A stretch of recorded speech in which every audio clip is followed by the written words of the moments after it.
अंतर्राष्ट्रीय कृष्ण भावनामृत संघ इस्कॉन और बाकी जितने भी अल्पसंख्यक हैं, बांग्लादेश के इस तनावग्रस्त परिस्थिति को लेकर बहुत चिंतित हैं। हम बांग्लादेश सरकार और सभी वहाँ पर अधिकारीगण, पुलिस इत्यादि से निवेदन करते हैं कि वहाँ के सभी नागरिकों को, विशेष रूप से अल्पसंख्यकों को पूर्ण रूप से सुरक्षा दी जाए। हमारे जितने भी वहाँ पर मंदिर हैं, जहाँ पर स्वेच्छा से सभी नागरिक अपने अपने धर्मानुसार प्रार्थना इत्यादि कर रहे हैं, उन मंदिरों की सुरक्षा हो, उन विग्रहों की सुरक्षा हो और उन भक्तों की सुरक्षा हो।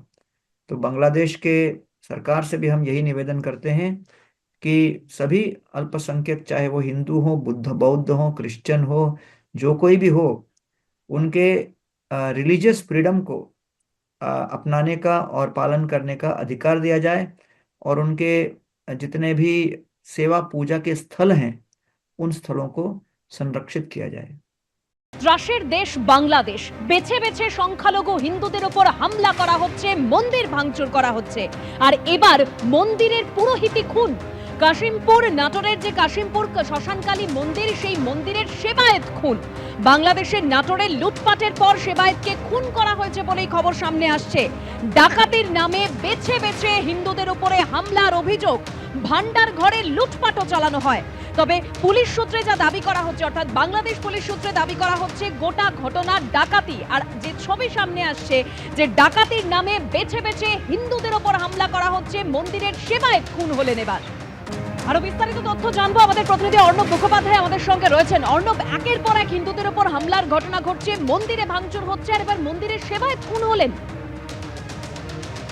একদমই, দেখো, যেটা জানা যাচ্ছে, নাটোরের কাশিমপুর কেন্দ্রীয় মহাশ্মশান, সেখানকারই সেবায়িত তরুণ চন্দ্র দাস, তার বয়স হচ্ছে 55 বছর, এবং তিনি এই যে শ্মশানের যে মন্দির রয়েছে সেখানে অন্তত গত 22 বছর ধরে তিনি সেখানে থাকেন এবং সেখানে পুজো করেন। কিন্তু আজকে সকালবেলা 10টা নাগাদ হঠাৎ করে তার হাত পা বাঁধা দেহ উদ্ধার করে পুলিশ প্রশাসন, এবং যেটা এখানকার শ্মশান কমিটির পক্ষ থেকে যেটা জানানো হয় যে মন্দিরের তালা ভাঙা হয়েছে, ভিতরের দান বাক্স সেটা লুট হয়েছে, মন্দিরের যেখানে বাসনপত্র থাকতো সেগুলোতেও লুট হয়েছে, এবং পুলিশ প্রশাসন এসছে এবং পুলিশ প্রশাসনের পক্ষ থেকে সেখানে বলা হচ্ছে যে ডাকাতির উদ্দেশ্যেই করা হয়েছে।